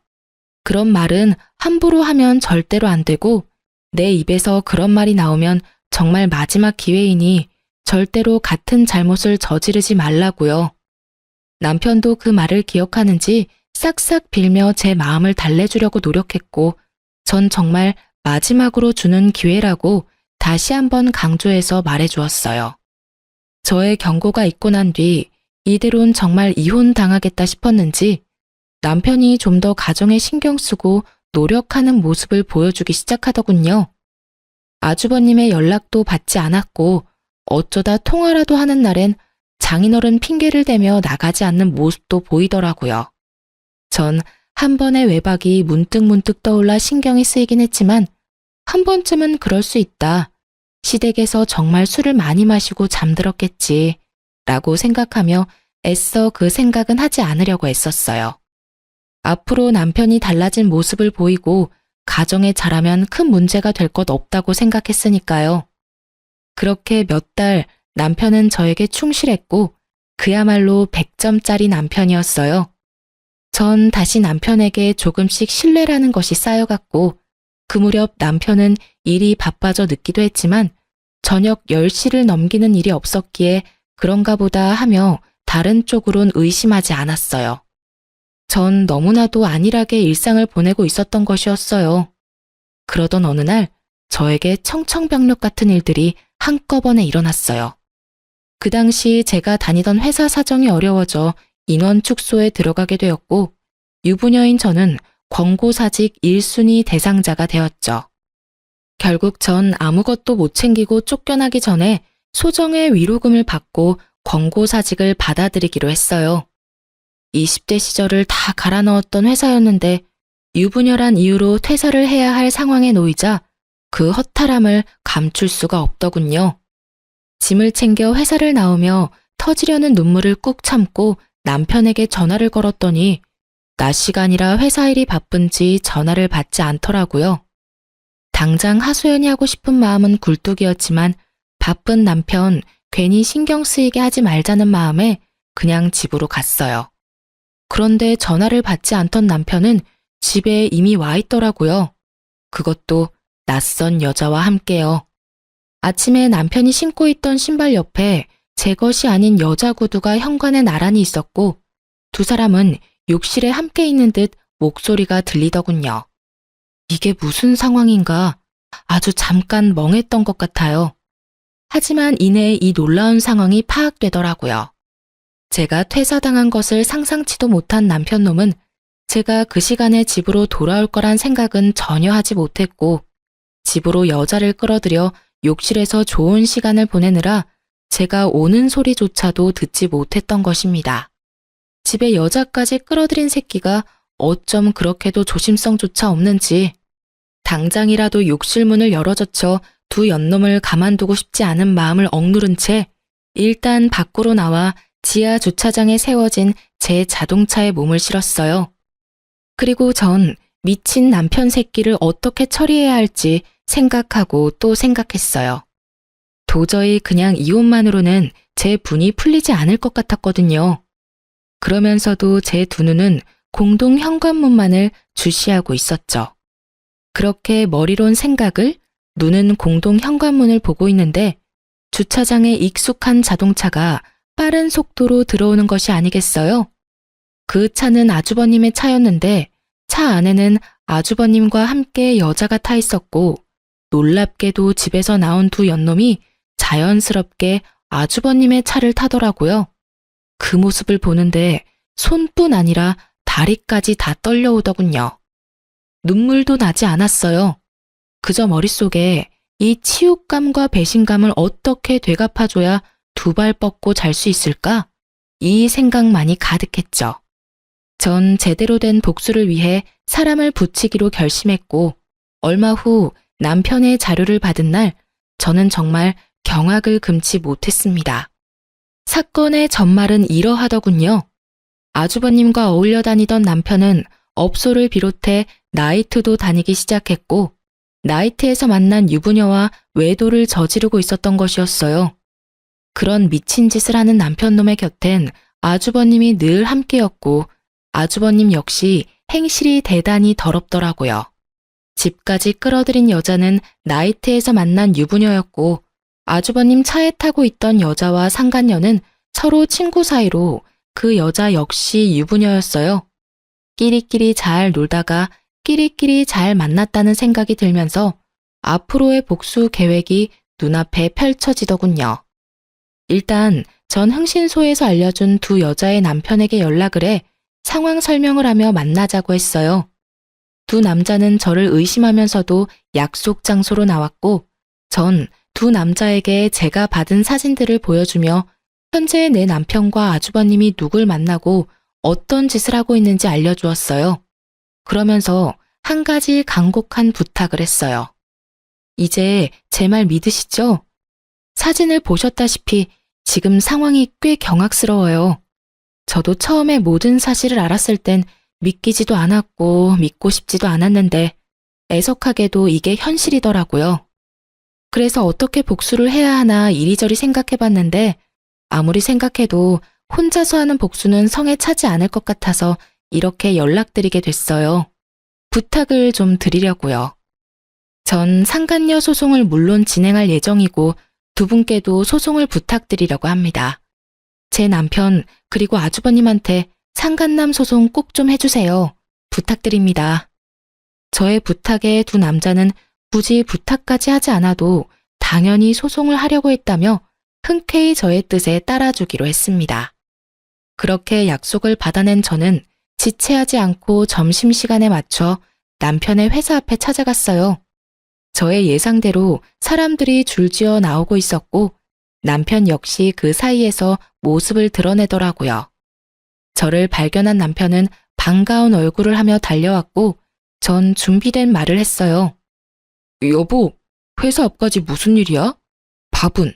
점심 같이 하려고 왔어? 점심 같은 소리 하네. 이혼하자고 말하려고 왔어. 우리 이혼하자. 뭐? 이혼? 갑자기 무슨 이혼이야. 말을 알아들을 수 있게 해. 갑작스러운 이혼 통보로 당황하는 놈을 이해시키기 위해 그 발칙한 얼굴 위로 상간녀와 남편놈의 다정한 모습이 찍힌 사진들을 뿌려주었어요. 그러자 그 사진들이 뭔지 알지도 못하는 남편놈은 되레 화를 내더군요. 이게 무슨 짓이야? 너 진짜 미쳤어? 갑자기 찾아와서 이혼 타령을 하지 않나? 이건 또 뭐 하는 짓이야? 나한테 소리치기 전에 바닥에 떨어진 사진 구경이나 해. 그러고 나서도 나한테 할 말이 있다면 그때 짓거려 보든가. 아마 할 말은 없을 테지만 말이야. 제 말에 남편은 바닥으로 시선을 떨구었고 사진을 살펴보던 남편의 눈썹이 파르르 떨리더군요. 제가 예상했던 대로 어느새 저와 남편 주변엔 많은 구경꾼들이 몰려들었고 남편은 주변 소음에 아차 싶었는지 저에게 뭐라고 변명할 정신도 없이 바닥에 떨어진 사진들을 미친 듯이 줍기 시작하더군요. 허겁지겁 줍는 꼴이 얼마나 한심하고 꼴 같지도 않던지. 전 그 길로 집으로 돌아왔고 비밀번호를 바꿔버렸어요. 모든 것이 밝혀진 이상 더는 그놈과 한 집에 있을 필요가 없었으니까요. 어느새 남편의 퇴근 시간이 지나고 그렇게 오라고 애원해도 오지 않던 남편놈은 아주 칼퇴근을 하고선 집으로 돌아왔더라고요. 비밀번호를 누르는 소리와 문을 두드리는 소리가 번갈아 가며 들려왔지만 당연히 전 문을 열어줄 생각이 없었고 조용하다 싶었던 남편은 시댁으로 갔는지 시모에게서 전화가 오기 시작하더군요. 그 역시 상대할 가치가 없다고 생각한 저는 시모 전화도 무시했고 그 후로도 시댁의 모든 연락에 무시로 일관했어요. 그렇게 전 연락은 절대 받지 않으며 바쁘게 지냈습니다. 변호사도 선임하고 혹시 모를 상황을 대비해 소송 준비도 시작했죠. 변호사분 말씀으론 증거가 워낙 확실해 걱정할 것 없다고 했지만 뭐든 확실한 게 좋았던 저는 준비한 자료들을 확인하고 또 확인했어요. 그날도 마찬가지로 변호사분과 만나 이혼과 소송에 관해 이야기를 나누고 집으로 돌아왔는데 글쎄 저희 집 도어락이 다 뜯겨 있더라고요. 처음엔 도둑이 들었나 싶었어요. 처참하게 뜯긴 도어락을 보는데 집에 들어가기가 꺼려지더라고요. 경찰에 신고를 하려는 순간 뜯긴 도어락 구멍 사이로 낯익은 신발들이 보이더라고요. 전 설마 하는 마음으로 집으로 들어갔고 그 설마는 저희 집 거실에 현실이 되어 있더군요. 모두 예상하시다시피 시모와 남편 그리고 아주버님까지 제 집인 양 소파에 앉아 절 기다리고 있더라고요. 정말 이게 무슨 상황인가 싶으면서도 어이가 없더라고요. 문이 잠겨 있어 열지 못하면 돌아가거나 얌전히 기다려야 하는 게 상식 아닌가요? 남의 집 도어락을 뜯어내는 것이 범죄라는 걸 전혀 알지 못하는 듯 세 사람은 제가 집으로 들어가자 각자 팔짱을 끼며 노려보더군요. 이게 무슨 짓들이세요? 밖이 너무 춥지 않니? 비밀번호는 모르고 그렇다고 다 늙은 내가 언제까지고 기다릴 순 없는 일이지 않니? 그래서 사람 불러서 문 좀 열고 들어왔다. 그렇다고 남의 집 문을 뜯으면 안 되죠. 이거 전부 범죄라고요. 알긴 아세요? 뭐? 범죄? 너 정말 말 섭섭하게 한다. 에휴, 일단 흥분을 가라앉히고 좀 앉아보렴. 당장 경찰을 불러야 하나 하는 고민도 있었지만 문득 무슨 말을 하려고 저리도 당당한 표정인가 싶어 대화라는 걸 해보기로 했어요. 당당한 얼굴을 한 시모의 입에서 나오는 말은 뻔뻔하기 그지없더라고요. 내 이야기 다 들었다. 네 마음이 어떨지는 같은 여자인 내가 잘 알아. 그렇지만 그렇다고 멀쩡한 남편을 닭 쫓듯이 쫓아내면 어떡하니? 남자가 사회생활을 하다 보면 실수할 수도 있고 그런 법이야. 그런 걸로 쫓아내고 이혼하면 이 세상에 관계를 유지하고 있는 부부가 어디 있겠어? 이게 무슨 개소리인가요? 요즘 세상에 남편의 외도를 덮고 넘어가는 여자가 대체 어디 있다고 저런 소리를 하는 건지. 거기다가 실수요? 스쳐간 여자만 아니라 보정적으로 만나고 있는 여자가 있는데 실수라뇨. 시모의 이야기를 들어보니 남편 놈과 남편의 형이라는 놈이 자세하게 설명한 것 같지 않더군요. 하긴 남편 놈은 제가 상간녀 한 명만 알고 있다고 생각했을 테니 나머지 더러웠던 자신의 행동은 굳이 설명하고 싶진 않았을 거예요. 전 제 눈치를 살피고 있는 남편에게 말했어요. 아, 그러세요? 단 한 번? 그러면 당신이 대답해봐. 100번, 1000번 양보해서 사회생활하다 일어난 단 한 번의 실수였으면 내가 다시 한번 생각은 해볼게. 정말 모든 걸 다 걸고 단 한 번뿐인 실수가 맞아? 남편 놈은 제가 모든 거를 알고 있다는 사실을 모른 채 기다렸다는 듯 타이밍 좋게 눈물까지 글썽이며 준비한 대사를 뱉어내기 시작하더라고요. 그 모습을 보는데 정말 구역질이 다 나더군요. 정말이야. 나 정말 한 번, 그것도 충동적으로 스치듯 만난 여자였어. 마음을 준 적도 없고 정말 실수였어. 앞으로는 그런 일 절대 없을 거라고. 무슨 이어달리기도 아니고 남편놈의 말이 끝나자 아주버님이라는 작자가 말을 이어받아 남편놈의 변호를 하고 나서더군요. 이 녀석 말 다 사실이에요. 재수씨, 제가 다 증명할 수 있어요. 이 녀석은 바람을 피울 녀석이 못 된다고요. 아, 그래요? 저 사람이 바람 피울 사람이 못 된다, 이 말이죠? 예. 그리고 재수씨가 이번 일만 넘어가 주시면 제가 다신 이 녀석 불러내지 않을게요. 밖에서 따로 만나서 술을 마신다거나 시간을 보내는 일은 절대 없을 겁니다. 약속드릴 수 있어요. 각서 쓰라고 하시면 각서도 쓸 수 있어요. 이런 와중에도 당당한 시모와 금방이라도 내게 무릎을 꿇고 싹싹 빌 것만 같은 두 남자를 보고 있자니 어이가 없어 웃어버렸어요. 그렇게 소리내어 웃자 세 사람은 절 무슨 미친 여자 보는 듯이 쳐다보더라고요. 아, 이 어이없는 연기를 보고 있는데 어이가 없기도 하고 미치고 팔짝 뛰겠어서 웃음이 다 나네요. 그럼 이제 이것 좀 보시면서 이야기 나눌까요? 전 준비된 사진을 가지고 와 시모에게 한 장 한 장 보여주며 정성스레 설명까지 해주었죠. 천천히 나열되는 사진과 설명에 시모의 얼굴은 점점 굳어지더라고요. 잘 보세요. 이건 지금 저 새끼가 만나는 여자랑 저 새끼의 다정한 사진. 아, 심지어 이 여자는 저희 집까지 들락날락한 여자예요. 아주 두 사람이 어찌나 좋아 죽던지 이혼할 마음을 그때 먹게 됐지 뭐예요. 아, 이 사진도 대박 아닌가요?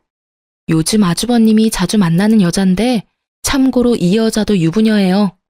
두 여자가 글쎄 친구 사이라네요. 끼리끼리 잘 놀고 잘 만나지 않았나요? 그리고 이건 바람 피우고 있는 여자가 있으면서도 부지런히 아들 두 분이 나이트를 밤마다 들락날락하고 있는 사진. 이 사진 보고서 제가 충격이 제일 컸는데 한번 봐보세요. 이건 나이트에서 성과가 좋지 않은 날에 가서 놀던 업소예요. 아, 아시죠? 그 외에 여성분들이 상시 대기하고 있는 그런 곳이요. 여러모로 참 놀랍더라고요. 그 중에서도 제일 놀랐던 게 체력이에요.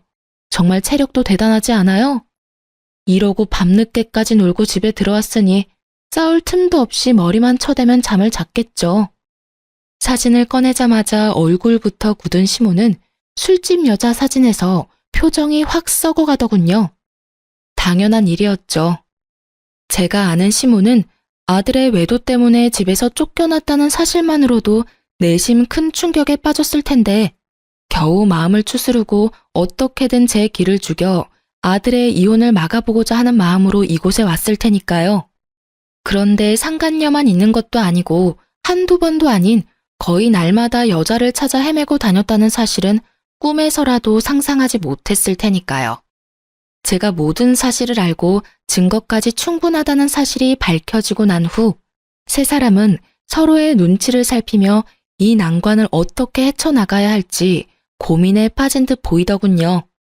그런 세 사람을 보던 제 입가에는 미소가 걸렸고 이내 저의 표정을 본 시모는 이런 와중에도 제가 지 아들보다 우위에 서 있는 꼴이 보기 싫었는지 실수라는 말은 쏙 넣어버리고 태세를 바꿔 어떻게든 저를 이겨먹으려고 노력하더라고요. 에휴, 그래. 어떤 상황인지는 잘 알겠고 그래서 이혼을 바란다 이 말이지? 그럼 그렇게 하도록 하자. 그깟 이혼 여자는 몰라도 남자한테 흠될 거 하나 없어. 이왕 이혼 이야기 나왔으면 더 지체할 필요도 없지 않겠니? 그게 호적이든 집이든 말이야. 당연하죠. 전 하루라도 빨리 이혼하고 싶어요. 그러니 아들한테 소송까지 갈 필요 없게 원만한 합의 좀 해주라고 해주세요. 그건 걱정하지 마라. 우리 아들이라고 니까지 것한테 미련이 있는 줄 아니? 오늘도 안 오고 이혼하겠다는 거 내가 겨우 사정사정해서 데리고 왔다. 이럴 줄 알았으면 그냥 나만 오는 거였는데 내가 지금 후회가 커. 아, 그러셨어요? 그러면 이혼은 하기로 했고 더 할 말 없으면 이만 좀 가주실래요, 다들? 아까부터 주거침입으로 신고하고 싶은 걸 겨우겨우 참고 있는 중이거든요. 아가, 아니 얘, 그게 무슨 말이니? 나가려면 네가 나가야지. 어머님, 아니 아줌마, 왜 내가 나가요? 나가려면 당신네들이 나가야죠. 참, 여기 엄연한 내 아들 집이다. 그러니 당연히 네가 나가야지. 지금까진 어떻게든 둘이 화해시켜 보려고 네가 내 아들 쫓아내고 내 아들 집에서 혼자 편히 지내는 걸 내가 두고 보고 있었지만 이젠 아니지. 네가 내 아들과 기어코 이혼하겠다고 하니 더는 여기서 지내는 꼴은 못 본다.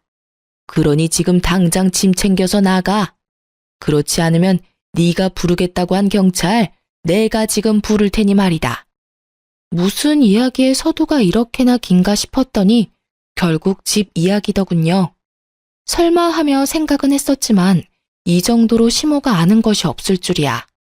시모의 당당한 요구와는 달리 형제의 눈동자는 급격하게 갈 곳을 잃고 흔들리고 있더라고요. 그 눈빛에서 제발 아무 말도 하지 말아달라는 간절함이 보였지만 전 그렇게 해줄 생각이 없었고 진실을 시모에게 말해주었어요. 아줌마, 그러니까 당신들이 나가란 말이에요. 무슨 말인지 모르겠어요? 여기 내 명의, 내 집이에요. 제 말에 시모는 이때껏 보이던 차분하고 당당한 모습은 온데간데 없이 사라지고 노발대발하며 흥분을 하기 시작하더라고요. 뭐? 그게 무슨 소리니? 아무리 집 사는데 네 돈이 좀 들어갔다고 한들 당연히 집은 남자 명의로 했어야지. 절대 이 집은 포기 못한다. 내 아들 돈이 네 돈보다 훨씬 많이 들어갔어. 난 소송을 해서라도 집 지킬 테니 그런 줄 알아. 당연하지 않은 말을 당연하게 뱉고 있는 시모의 입에서 급기야 소송이라는 단어가 나왔고 전 굳이 제 입으로 말하기 싫었던 사실까지 말하게 되었어요. 아줌마, 잘 들으세요. 이 집에 아줌마 아들 돈 땡전 한 푼도 안 들어갔어요.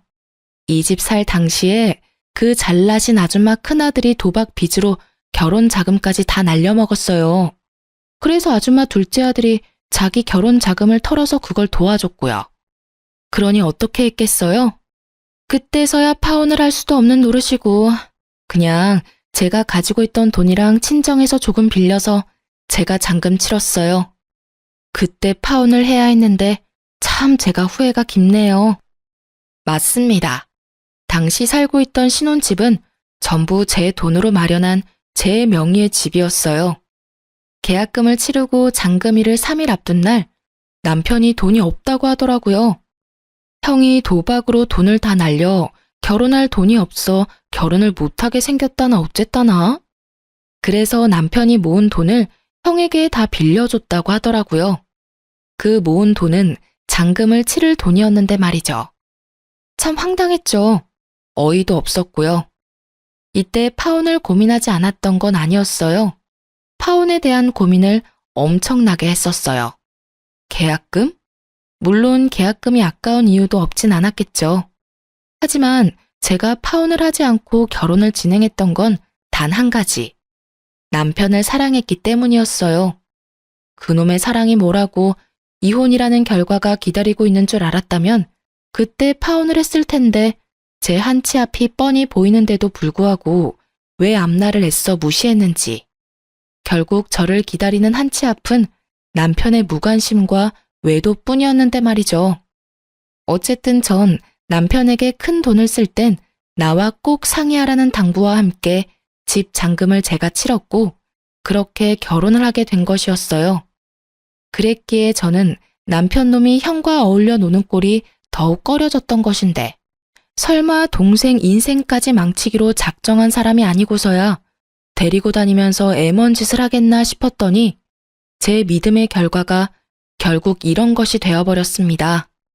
그때를 회상하니 저 자신이 더욱 한심해지더군요. 그래서 전 이번만은 절대 그냥 넘길 수 없다는 다짐을 하며 더욱 단호하게 남편에게 말했어요. 난 절대 타협이나 용서는 없어. 난 너한테 이때껏 분에 넘치는 기회들을 줬고 그 기회와 내 믿음을 다 망가뜨린 건 너야. 그러니까 이제 와서 뭘 어떻게 해볼 생각은 하지도 마. 아무 말도 하지 않는 남편과 저의 단호한 태도를 보고 모든 것이 진실임을 깨달은 시몬은 두 아들에게 화를 내고선 집에서 나가버리더군요. 이 인간 같지도 않은 것들, 너희가 그러고도 인간이야? 어찌 이렇게 하나같이 모자랄 수가 있어? 바람 피운 것까지도 내가 뼈를 깎는 심정으로 이해하려고 해봤다. 그런데 뭐? 없소? 술집 여자, 유부녀? 너희가 제정신이야? 그리고 넌 놀라면 혼자 놀고 망하려면 혼자 망하던가. 네 도박 자금을 동생이 갚아줘? 동생 데리고 나이트를 다녀? 으유, 이 미친 것들아. 집에 올 생각은 하지도 마라. 알겠어? 시모가 나가고 나자 두 사람은 더는 남은 돌파구가 없다는 것을 깨달았는지 본격적으로 저에게 무릎을 꿇고 빌기 시작하더군요. 여보, 내가 이혼은 할게. 당신 원하는 대로 다 할 거야. 그런데 우리 회사에 다시 가서 모든 게 오해였다고 해줄 순 없을까? 나 당신이 회사 앞에 와서 난동 부린 덕에 회사 생활도 힘들고 이대로 가다간 곧 잘리게 생겼다고. 그러니까 제발 부탁이야. 눈 한번 딱 감고 와서 다 오해였다고 한마디만 해주라. 응? 재수씨, 상간녀 소송만은 안 하시면 안 될까요? 그 두 여자 남편끼리도 서로 사이가 좋아서 한 명이 상간녀 소송 걸리면 제가 만나는 여자도 의심받을 거라고요. 전 그 여자랑 잠시 만나려고 했던 것뿐이지 이혼까지 시켜서 같이 살 생각은 없었다고요. 한번 갔다 온 여자랑 누가 살고 싶겠어요? 그냥 스쳐가는 바람 같은 존재였어요. 그러니까 상간녀 소송만은 참아주세요. 이렇게 부탁드립니다. 그래, 그러니까 당신이 우리 한 번만 더 용서하고 부탁 좀 들어줘. 상간녀 소송하려고 모았던 증거들 다 버리고 버리는 김에 우리 회사에 와서 다 오해라고 말해주면 되겠다. 그렇지? 어쩌면 이렇게나 뻔뻔할 수가 있는지. 깊은 반성을 하며 빌어도 용서할 마음이 눈꼽만치도 생기지 않는 마당에 들을 필요도 없는 뻔뻔한 부탁을 하더라고요. 특히 같이 살 생각이 없다는 말에 비웃음이 피식하고 튀어나와 버렸지 뭐예요. 참 마지막까지 웃긴 인간들이다 싶었어요. 그래서 전 비웃음이 가득한 얼굴로 대답해 주었습니다. 내가 그 부탁들을 들어줄 것 같아? 꿈도 크다. 내가 왜 굳이 그 사람 많은 점심시간에 회사 앞까지 찾아가서 이혼하자고 하며 사진을 던졌겠니? 그렇게 되라고 너 망신 좀 당하고 회사 생활 좀 불편해지라고 일부러 그런 거야. 알겠어? 그리고 뭐? 상간녀 소송을 하지 말라고? 웃기고 자빠졌다 진짜. 난 상간녀 소송만큼은 무슨 일이 있어도 할 거야. 꼭 그렇게까지 해야겠어? 그렇게까지 해서 당신한테 남는 게 뭐가 있다고. 그러지 말고 한 번만 더 잘 생각해주라. 부탁이야. 남는 거? 그래, 뭐 대단한 게 남겠어? 그냥 뭐 기분이나 좀 좋고 돈이나 좀 생기겠지. 근데 있잖아, 내가 아까 네 엄마한테 하는 말 잘 못 들었나 본데 나 네가 이 집에서 인연이랑 무슨 짓거리까지 했는지 다 알고 있다니까? 그날 하필이면 내가 퇴사를 하게 돼서 일찍 집에 오게 됐지 뭐야. 그래서 두 연놈이 이 집에서 얼마나 행복했는지 다 듣고 봐버렸는데 내가 가만히 있을 거라 생각해? 날 얼마나 우습게 봤으면 바람 피운 것도 모자라서 다른 곳도 아니고 신혼집에 여자를 데리고 와? 네가 제정신이야? 네가 사람 새끼냐고. 저의 울분에 두 사람은 더는 말을 잇지 못하더군요. 그저 고개를 떨구고 한숨 섞인 눈물만 흘릴 뿐이었죠. 하지만 그런 그들의 모습에도 제 화는 조금도 사그라지지 않더군요. 그래서 전 그들을 더욱 절망에 빠뜨릴 말을 해주었습니다. 그리고 깜빡해서 말 못했는데 곧 상간남 소송도 들어올 거야. 내가 너한테 이혼하자고 한 날 그 여자들 남편 만나서 다 알려줬거든. 두 사람 다 상간남 소송은 당연히 하겠다고 하더라. 이참에 깔끔하게 이혼들 하시고 자유롭게 만나면 되겠네? 아무튼 자유롭게 만나든지 말든지 그건 알아서들 하고 돈이나 준비해 두 사람 다. 내 위자료, 상간남 위자료, 돈 들 일 많을 테니까 말이야. 아 맞다. 오늘 도어락 부수고 주인도 없는 집에 막무가내로 들어온 것도 무단 침입으로 걸 거니까 여러모로 각오하는 게 좋을 거야. 제 말에 두 사람은 손이 발이 되게 빌기 시작하더군요. 이미 제 손을 떠난 일인데도 불구하고 말이죠. 전 울고불고 하는 두 사람을 경찰에 신고했고 총알처럼 빨리 와주신 경찰관이 두 형제를 끌고 나감으로써 상황은 마무리되었네요. 그 뒤론 일사천리였어요. 이혼하는 데까지 시간이 걸리긴 했지만요. 이혼이란 게 이혼할 거라고 마음만 먹으면 금방 끝나는 줄 알았는데 그렇지 않더라고요. 이혼은 하겠지만 위자료는 줄 수 없다는 남편놈 덕분에 소송으로 이어졌고 시간이 길어진 만큼 제가 원하는 결과는 얻어낼 수 있었습니다. 저는 총 4명에게 위자료를 받았어요. 전남편, 전남편의 형, 시모, 그리고 상간녀까지.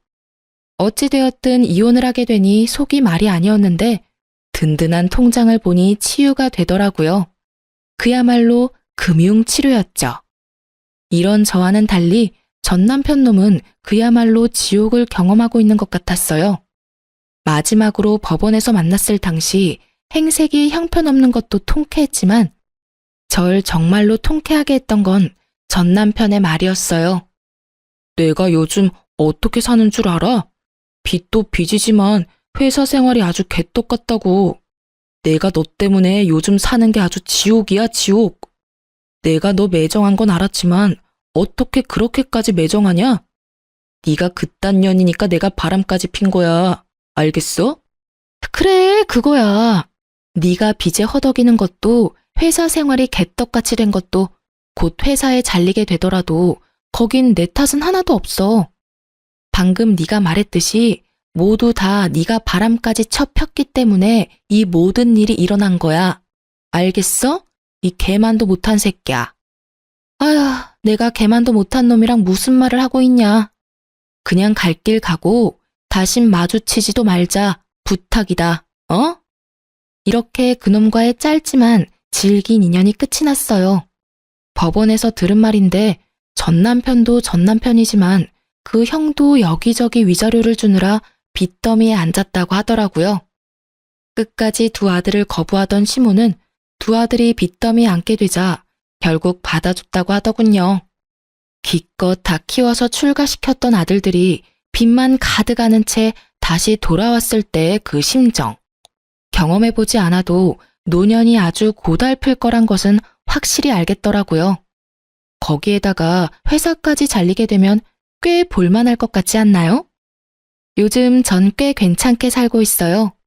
짧은 결혼 생활로 이혼녀 딱지가 붙어버린 사실이 때론 좀 억울하긴 하지만 그런 생각이 들 때면 금융치료로 재빠르게 생각을 환기시켜주고 있어요.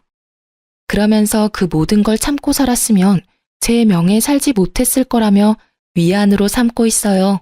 아, 취업도 했어요.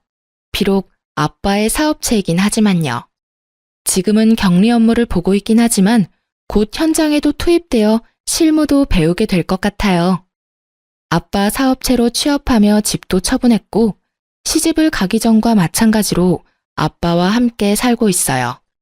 아무래도 이혼 후 제 상태가 불안정해 보이셨는지 외롭다는 핑계로 들어왔으면 한다고 하시더라고요. 그렇게 아빠와 다시 살게 된 저는 아빠의 잔소리가 심한 날엔 사춘기 소녀처럼 아빠와 투닥이기도 해요. 이혼하고 다시 집으로 돌아올 땐 아빠에게 상처 드린 만큼 더 잘할 거라고 다짐 또 다짐을 했었는데 정신 차려보면 아빠 잔소리에 도망치는 제 자신을 발견하네요. 하지만 입가에 옅은 미소가 걸리신 걸 보니 아빠는 즐기고 계신 것 같아 저도 이 또한 행복이라고 여기며 효도하고 살아보려고요. 하여튼 저는 아주 잘 지내고 있습니다. 이로써 저의 사연은 끝이 났네요. 이제 남은 업무 처리하러 돌아가 볼게요. 사연 들어주신 모든 분 감사합니다. 좋은 하루 되세요.